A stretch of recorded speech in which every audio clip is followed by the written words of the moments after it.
Hey Eastside, my name is Mackenzie Sherman and I am on our creative team here at Eastside.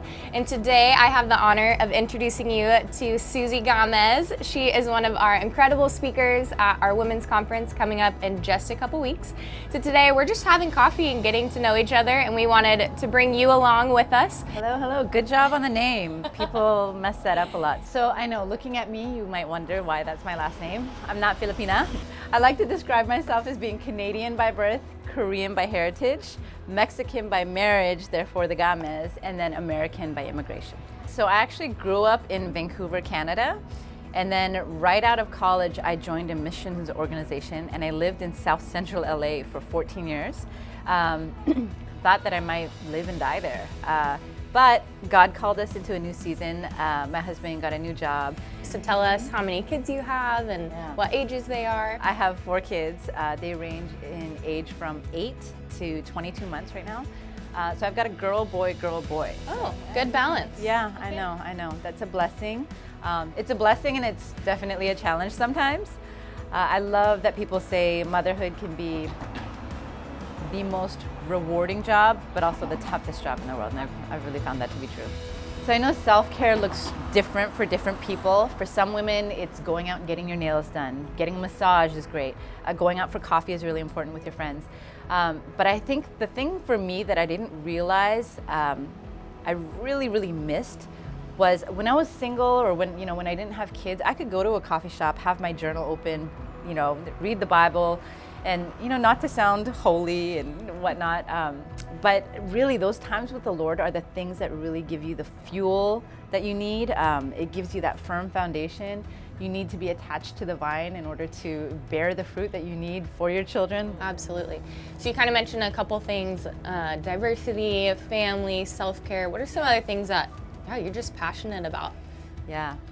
So I laugh because, I could say things like I'm passionate about good coffee and good food. These things are true. I'm passionate about people. But I think one thing that might be unique to me that I think is surprising to some people is, so first of all, I'm Canadian. I'm an Asian woman, and this combination, I think people are often surprised that I'm so passionate about racial justice issues. Maybe because I lived in South LA for 14 years, but even before that, like leading up to God bringing me to a season of being in urban ministry, I really can look back and see the fingerprints of God where racial justice was just really an important thing to me. Before I knew that I was being called to ministry, I actually wanted to pursue journalism. So I actually wanted to be like not a private investigator, but like an investigative journalist who did like expose stories and all of that. And I feel like I don't feel like the calling has necessarily changed. It just looks different. And I think that whether I like it or not, sometimes, God wants me to have a prophetic voice into things that can encourage and challenge the church to look at racial issues. Yeah, I love that. And I think that totally aligns also with Eastside's heart and Eastside's vision. We're a super diverse church, and we love that about where we're at. And we're so thankful that, for people like you that have a continued heart for that justice. It's huge. That's so awesome. So tell us a little bit about what you do for work. I know you travel a lot, so. And that's a recent thing, So for a long time, I was a missionary for 14 years. And then when I started having babies, it just kept coming. I took, my ministry really was in the home. I guess infants and babies need their mom. So I did have the luxury of being able to stay home with them. But having been in ministry so long, I was surprised. I was really looking forward to it. I was okay with just being a full-time mom, or so I thought. And then I realized I really miss being outside doing ministry. And I began praying and I asked God, you know what? Even if every once in a while I just got an invitation to go speak at a women's conference or something, or at a friend's church, even if it's MOPS, just sharing my testimony. And so it started happening. And I didn't realize until afterwards that, God was just giving me little opportunities here and there to share in small settings. Yeah, absolutely. And then small settings turned into bigger settings. And somehow I find myself a mom of 4 working part-time at our church, and I get to travel the country, sometimes even internationally, and I get to go speak at different places.